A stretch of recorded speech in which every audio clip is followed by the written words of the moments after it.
All right, guys, our next part two of section 9192, using SOHCAHTOA. We kind of talked about the ratios, the definition of what sine, cosine, and tangent are.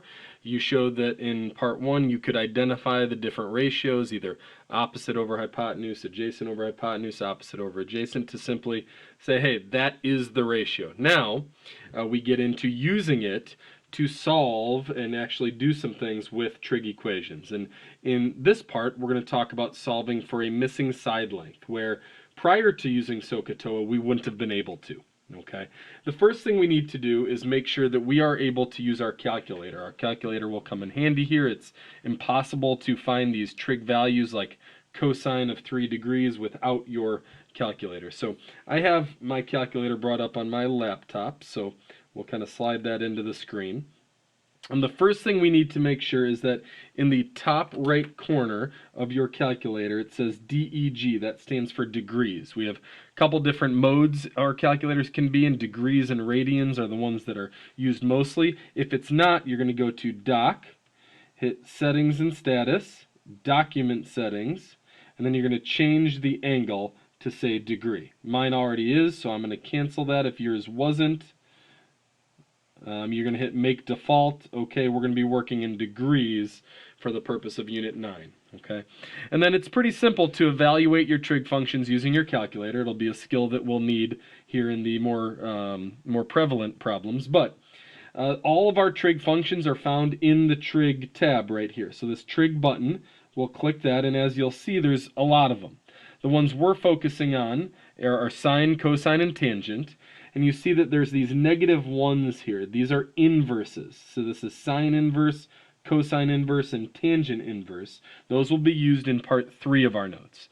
But for the purpose of part 2, we'll be using sine, cosine, and tangent. That allows us to help find missing side lengths.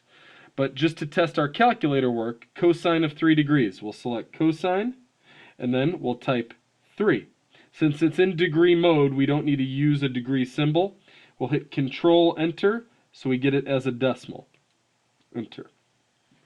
And we get 0.99863, 0.99, and it says to the thousandth, 999. Tenths, hundredths, thousandths place. Okay. All right, sine of 30 degrees. All right, we get trig, we hit sine, and then we go 30, 3, 0, Control Enter. And we get 0.5. Interesting that sine of 30 is 0.5, which is actually 1/2 as well. All right, we'll get to that kind of in week 3 of e-learning, our final week of Unit 9. We'll talk about the relationships between our 30, 60, 90, our 45, 90s, and sine and cosine functions of those angles. So we can hold off on that. Lastly, it says to do tangent of 15 degrees, so we'll slide our calculator back into view. We hit the trig button, we go tangent, 1,5 degrees, oops, got a W in there somehow, 1,5, Control Enter, and we get 0.268, rounded to the nearest thousandth, 0.268. All right, so we've learned how to use our calculator. That's going to come in handy. So let's get into setting up our trig equations to solve for a missing side length. The first thing you should check anytime we're asking you to solve for the missing length of a triangle is, can we use the Pythagorean theorem? Do we have 2 of the 3 sides? As you'll see in all of these examples, we won't. Okay, I don't have the hypotenuse. I only have 1 of the 3 sides. Fortunately for us, we also have an angle involved there. This necessitates us to use SOHCAHTOA and set up a trig equation and use trigonometry to solve for this missing side length. Okay, so the first thing we're going to do is identify where our angle is, the one that's given. Remember, we never use the right angle, so we're going to use this acute 54-degree angle. We're going to identify what sides we have to work with, even the variable. So I put my pen over here at 54 degrees, and notice that the W is the opposite leg, and the 10 is the adjacent leg.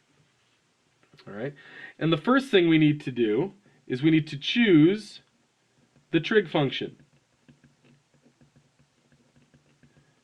Are we going to use sine, cosine, or tangent? Now the trig function, that is the ratio that has opposite and adjacent, if we remember our so, ka, toa, well here we're going to want to choose tangent. It's the one that is the ratio of opposite over adjacent. And here is how we're going to set up the equation. That's the second step. We've chosen to use tangent based on the side lengths we have. Now we're going to set up our equation. The angle always goes with the trig function, always. So we're going to have tangent of 54 degrees equals, tangent equals opposite over adjacent, opposite over adjacent. And just like in almost every single situation that we end up solving for a variable, we set up an equation using our geometry, or in this case trig knowledge, and we have one variable. That's good. We should always be able to solve for one variable. Now regardless of what's happening over here, if I want to get my w by itself, I need to multiply both sides by 10. So the third step is to solve using algebra. And in this case, we'll do that in red here. We're going to multiply both sides by 10. That will cancel out the 10s. We'll have 10 times tangent of 54 degrees equals w. What am I going to do now? Now, I'm going to use my calculator. This should be the easy part. So let's slide our calculator over. We'll do 10 times tangent. Sorry, let me get my stylus here. Tangent of 54. 10 tangent 54. Control Enter. We get 13.76. Does say round to the nearest tenth, so we'll call it 13.8. W equals 13.8. Now, ways to see if you can check to see if you're correct. Let's look back at this. 54 degrees, the side across from 54 should be bigger than the side across from this, what would end up being a 36-degree angle. So we feel good about that. Let's set up B. All right, here's my angle. I'm at 62 degrees. From the 62-degree angle, the W is the opposite side. The 20, regardless of what angle I'm at, that's the hypotenuse. We think so, ka, toa, and decide that the trig function that connects opposite and hypotenuse, that would be our sine function. The angle always goes with the trig function. If you need to write it down, write it down. So we've got sine of 62 degrees equals opposite over hypotenuse, W over 20. Let's solve using algebra. Multiply both sides by 20 to get rid of that denominator. 20 times sine of 62 degrees equals W. And again, we slide our calculator back into play. So we get 20 trig. We select sine. For some reason it didn't give me my 2.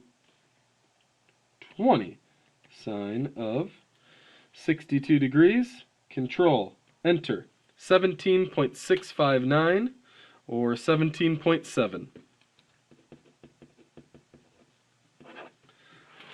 17.7 it is. And we check. Should a leg always be smaller than the hypotenuse? Yes. If this number was greater than 20, something went wrong. Let's try letter C here. All right, we're thinking so, ka, toa. I'm here at my 28-degree angle. The 14 is the adjacent leg. The W is the hypotenuse. We want to cross from the right angle. We choose cosine. For that reason, cosine of 28 degrees equals 14 over W. Now, here's the tricky part. In the previous two problems, we'd had the variable on top, number on bottom. Regardless of which it is, we should be multiplying by the denominator. Okay? Cancels out the fraction. The common mistake here is students that want to multiply both sides by 14. That wouldn't cancel out anything. Multiplying both sides by 14 over 1 isn't going to cancel. That is what we don't want to do here. We do want to multiply both sides by W. The W's cancel. We get W times cosine of 28 degrees equals 14. The W's not by itself yet. It's being multiplied by cosine of 28. So let's divide by cosine of 28 degrees to get it by itself. As you can see, when the variable is in the denominator, it takes one extra step. Different algebra. Okay, so W is going to equal, let's get our calculator back involved in here. Okay, we're going to do 14 divided by trig cosine of 28, control enter, we get 15.9, and we check. Hypotenuse should be greater than the adjacent leg, so we feel pretty good. Let's go to the next page. If you want, guys, why don't you try D on your own? Why don't you pause it here, try D, and then play the video. I'll run through it very quickly. We're going to choose sine because we have opposite over hypotenuse. Sine of 64 equals 9 over W. Variables on bottom, something to notice, will multiply by the denominator to get rid of our fraction. Then we'll divide by sine of 64. And we'll plug this into our calculator. I'll do that off screen here. 9 divided by sine 64. That equals 10.0. Hypotenuse greater than the leg, we feel okay. All right, let's get into a little bit of a word problem. A 15-foot ladder forms a 75-degree angle with the side of a house. Round your answers to the nearest hundredth. The reason there's so much space here is for you to draw. Okay, now, unless it's the most useless ladder that's ever existed, the ladder should be a diagonal line on your diagram. We have lots of students putting the ladder along the ground. Doesn't make a whole lot of sense to have a ladder that's laying on the ground. So we've got our ladder here.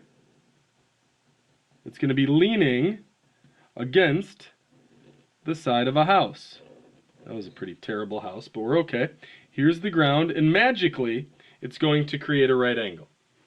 The ladder is 15 feet long. It creates a 75-degree angle with the house.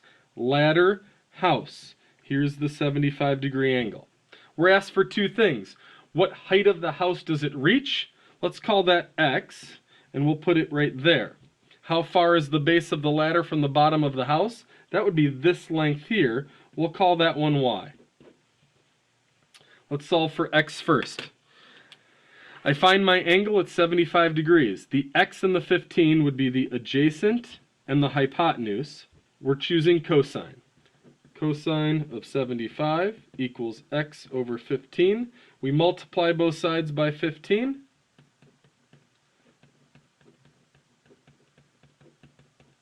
We plug that into our calculator.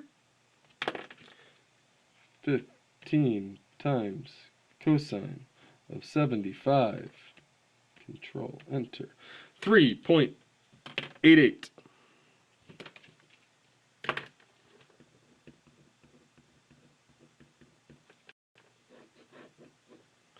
All right, how far is the base of the ladder from the bottom of the house? From the 75-degree angle, the Y is the opposite, 15 the hypotenuse, we'll choose sine. Sine of 75 equals Y over 15. We multiply both sides by 15. 15 sine 75 equals Y.